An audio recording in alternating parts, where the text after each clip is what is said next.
Good afternoon, ladies and gentlemen. Welcome to another Shadowverse episode with me, your host, Imperial Dane. Today's deck, Vengeance Blood. Less aggressive in terms of just, initial bits, but still pretty aggressive as a deck. Though, of course, with more costs compared to, like, Aggro Vengeance, because longer term you have to sort of worry about other things. And this is sort of an aggro deck I sort of Vengeance deck, not aggro deck, Vengeance deck I sort of snatched together. It has some of the more common things, plus a few sort of surprises of my own. In part, I got Maelstrom Serpent. It's a card that's essentially rotating out, so I got one of them, never crafted anymore because earlier it was too slow, and also the other decks that were slow could easily respond to it with like powerful AoEs, but now none of those things are particularly there, so Maelstrom Serpent might just have a chance of actually kicking off this. I got one of it. I don't want to run any more. There's a single Reach of the Archdemon, just, good AoE. And then Pazuzu here, who's basically another AoE if you got Vengeance, plus it's always a Bane, meaning you can sort of push your head there. So, slightly sort of more aggressive in some ways, Vengeance deck than the others, with some abilities to flood the board. And of course, the usual sort of Storm cards, including, of course, the ever superlative Emeralda Demonic Officer, who's a really strong finisher, plus just threat removal, since you can destroy followers and amulets, though only one of them at a time. So overall, I think a reasonably fun deck that certainly offers a bit of this and that, and Vengeance Blood overall has been performing reasonably well, so let's give it a go and see how this version performs, shall we? And here we go, blood on blood action. Got a 1, I got a 3, I'm gonna put out Racer Claws, I don't think. Alright, I just pulled my all of my goblins, and now my opening hand. Not quite what I was hoping for.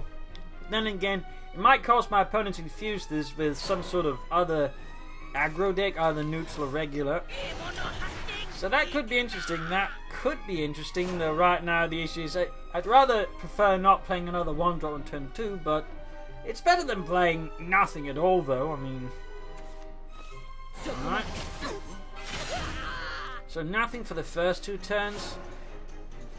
Don't think that's an aggro deck. So it's either Vengeance or it's something like that. It's some sort of self-harm deck in a sense. Could be Vengeance, could be Jormungand. Got both Pazuzus. I'm just gonna Storm Wolf this and build up board presence. Check, of course, is what this fellow's game is.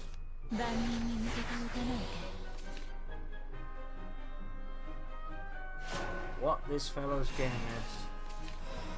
I think I'm gonna Pazuzu this. He's gonna have to spend one of his removals to deal with it. Scarlet's a bro of his Scarlet that can't deal with it.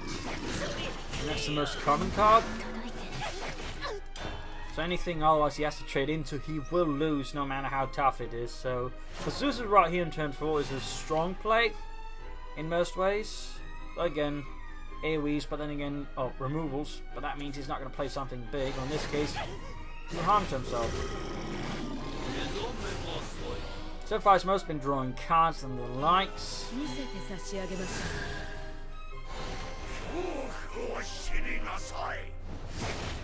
I'm yet to sort of draw any of my super useful cards, but I guess that's going to come. Preserving an evolution point. Yeah, I don't feel like I want to spend one here. Ultimate full health, so gotta be ready. Also, he's got a full hand of cards, and I got comparatively less of a full hand of cards.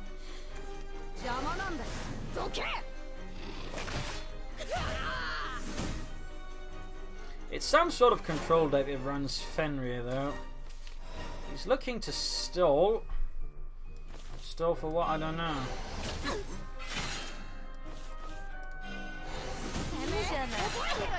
Stall for what? I do not know. So far my hand isn't particularly pulling what I need it to.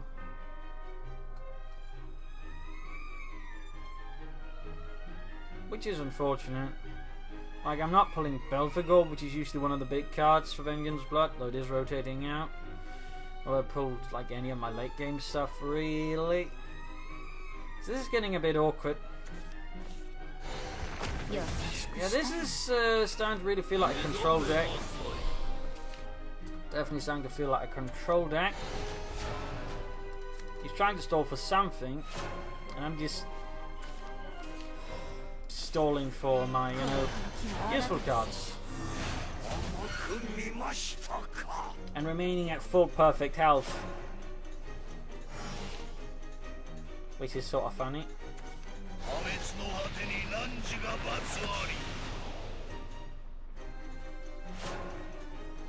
Could be some sort of combo there? I don't know. I just do not know.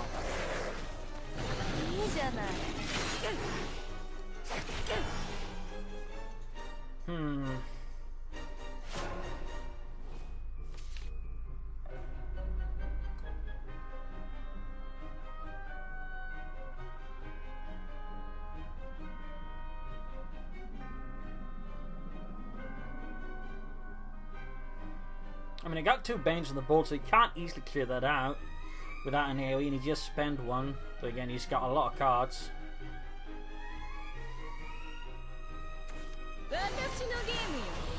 Yeah, that was the one I was slightly worried about you might have.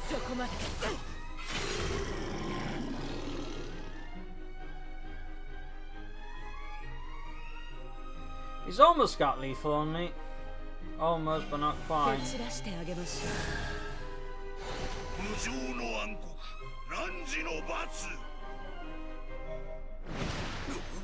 Going for it. He's going for it.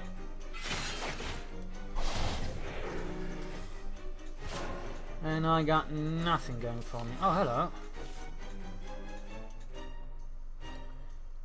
Not enough, though. It is just not enough. But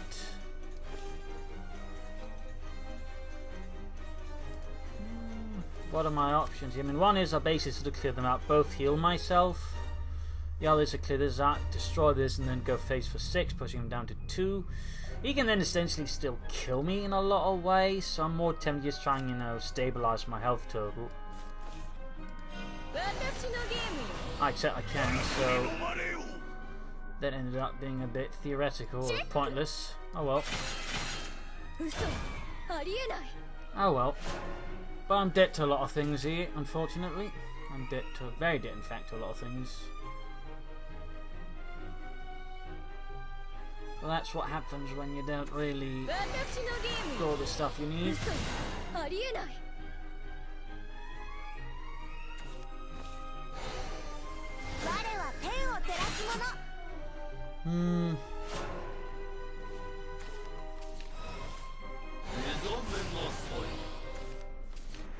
Well, Belphegor finally arrives.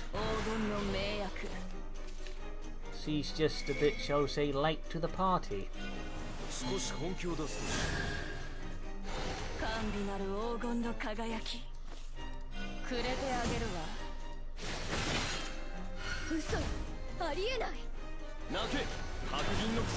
Go.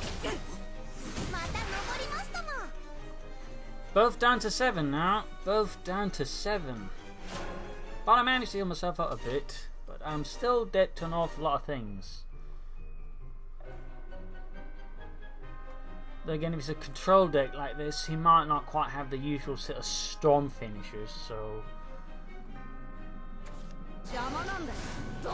while Hope isn't particularly looking amazing, there's small chances. Small chances. Very small, but they're there. I mean, theoretically, if I could pull from Baphomet into, like, the Serpent, I might just have a chance here.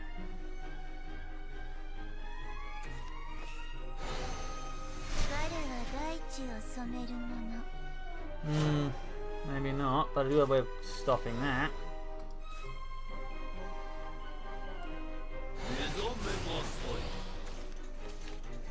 I do have a way of stopping that.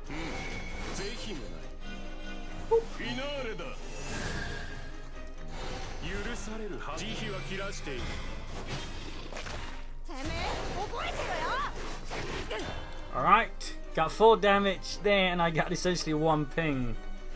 But if I just pull any of my storm finishes and I don't die, I also win. I don't think he anticipated that Banish is moon thing there. What's the name? Tsukuyomi. Alright, that's the name. I'm terrible with the names, by the way.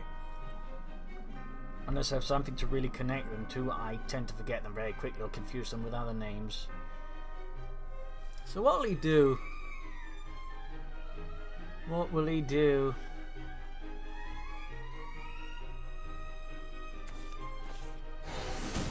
Clear up my stuff. Ooh. Okay, if I don't pull a storm finisher now, I'm deader than disco. Wow! Ask and you shall receive.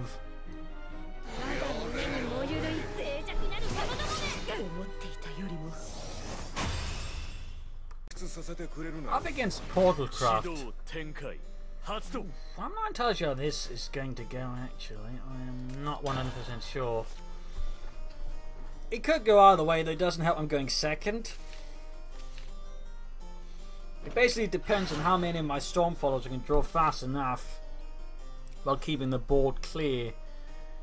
Or if he just draws really poorly, because I mean I can essentially just race him down if it comes down to it in that case. Can race him down. And he's back for me next turn, hopefully draw into something useful. Majesty of Lion, standard stuff. Scripted. Pazuzu could be quite useful in case it gets a full board of artifacts. That would be low health ones. Slam, all dead. Deader than disco.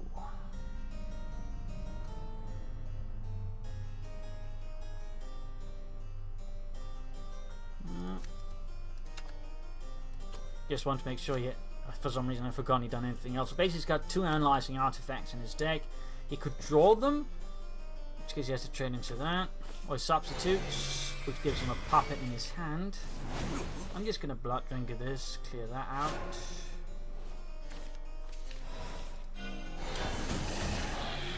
Dead. Then we Belphegor, whatever fit he has on the board after that. We can Scarlet Spear after that. Yeah, that's a bit more tricky, but it's not the end of the world. We can suffer a bit of damage, that at least. He's just stuffed his deck full of them. Okay, we got a board clear as well. In fact, I got a lot of AoE now of sort of varying strength. And some tempo-oriented removal as well. Looking good, looking good. We've got options, people. We got options. For the most part.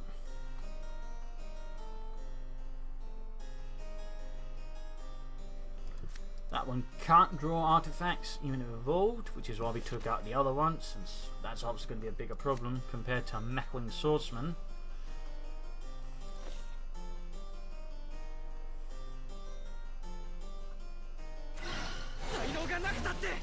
This is the slightly more control-oriented version that can sort of help deal with aggro, because the sort of more regular version tends to, shall we say, get murdered by it. Tends to get a bit murdered. Alright, acceleration, that means he's got something ready. I hope I pull into Emeralda then. Do hope so. I think we just think of this, play this down, roll, and hit for 6. Putting him down to 14.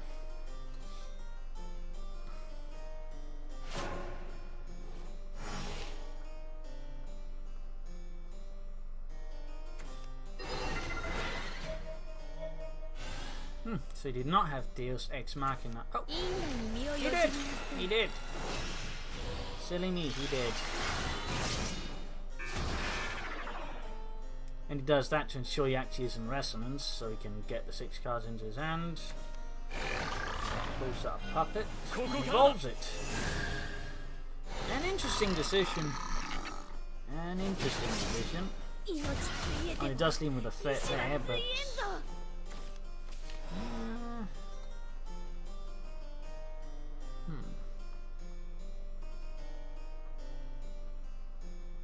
So what are our options here?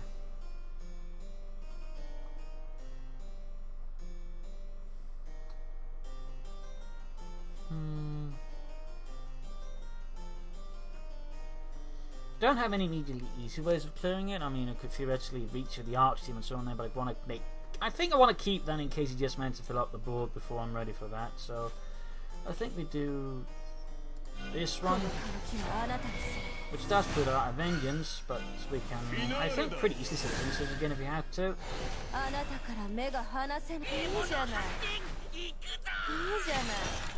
So that's an immediate issue. Less of an immediate issue. The important bit is we can claim the board he sort of creates through a very series of means. Ah.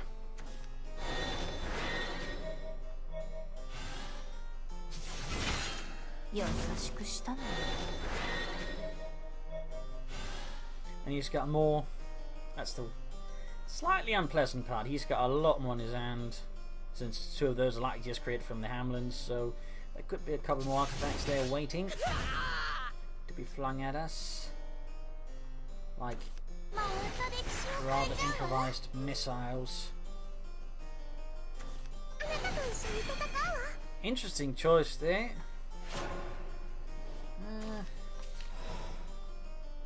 I think what we do here is we play down like this, creating a very thick wall of wards and clearing out most of his stuff. Ta-da! Plus he can't, hopefully he doesn't have another Acceleration in his hand. He could though. He did. Anything he draws into, oh well. Well, on the bright side, he's kind of starting to run out of resources there. Substitution. You bastard. You absolute bastard. I think we just push as hard as we can here. No point, I think, in trying to fight this. Gotta hope I pull into something with a bit more punch soon, though.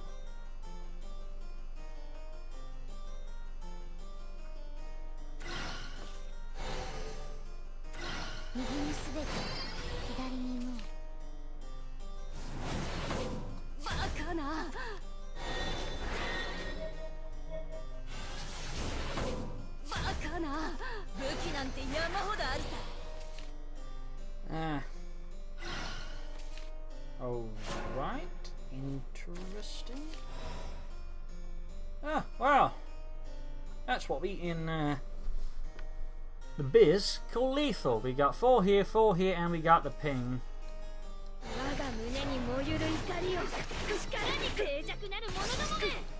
Go, Silver Chain Disciple! Whip him good. And Soulcraft. This is going to be dangerous, but we gotta try. We gotta try.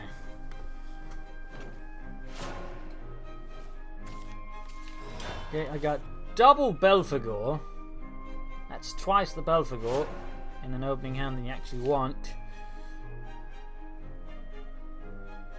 So far it's not looking like aggro. It could still be.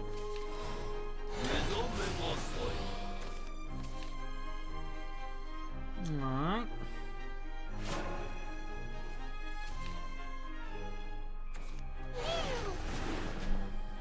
Holy Bear Knight.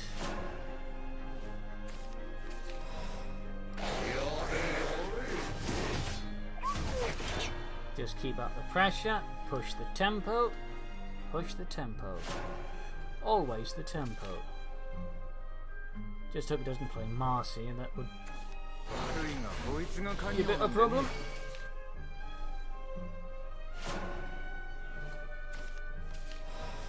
I'm gonna both go here, I'm gonna trade into this one, otherwise he can trade into that and just shoot it to bits, which means he can just evolve trade whatever he wants into the other one, so I kinda want to make it difficult for him. Lastly, we do it like that. In this case, maintaining board control is the most important thing. Right, Gawain. In which case, having reached the Archdemon, it's going to possibly be really good if he's got King Arthur there on turn 6. That could be really good. Dark Air Jammer, a nice little tempo explosion. And we get ourselves a nice ward. Gravy. More for turn 7, but details.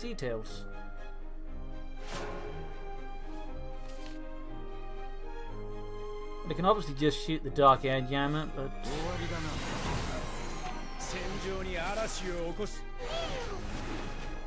alright.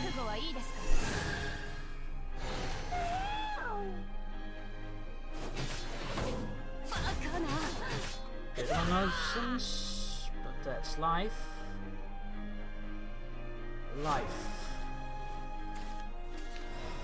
Life is life. I think we Pazuzu. That clears out that one, and then we Snarling change the other one. And play down Goblin. That way you got a few threats for the next turn. I didn't spend an evolution point. Then we sort of take it from there.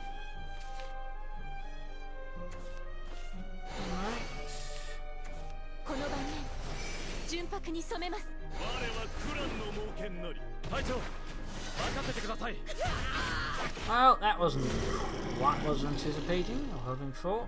Oh well.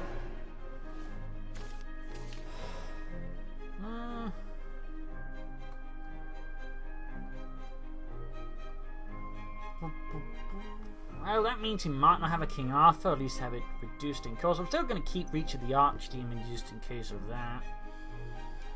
I think I'll want to Belphegor, so you can still activate that one. I want to see what other options I can get.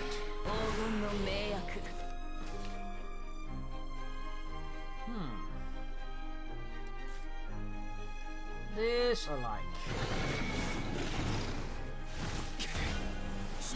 Board and sets up a Bane threat. So we'll see what he's got planned.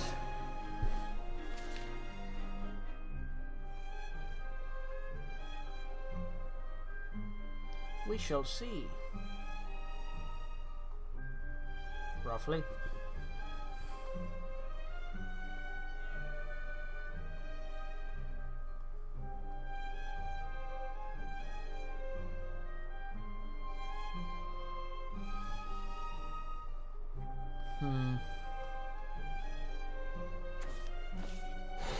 Another one. This time Gawain.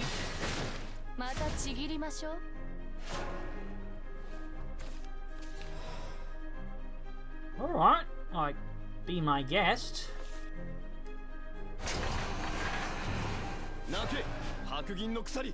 Be my guest.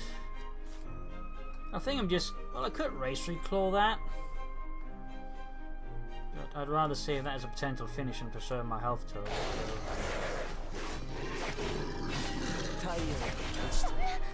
Down to 13. If you can't clear my board, I've got a lot of pain inbound. A lot of pain.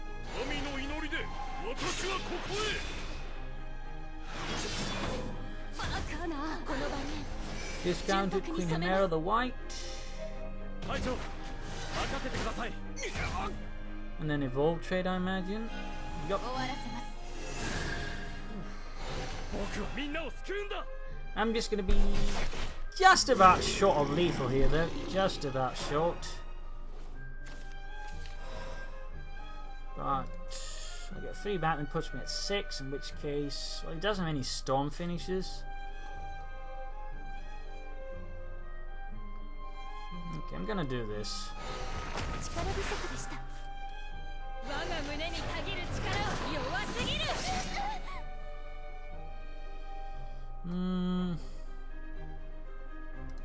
Paranoia tells me to keep Race Reclaw here. Like, he still has the potential for a lot of surprises. We got 8 damage here. We got a total of 11 damage from hand now next turn.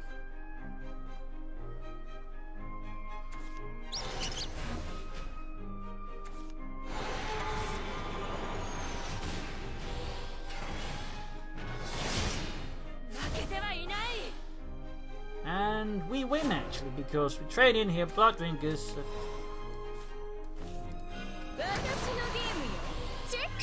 Check, mate. There we go.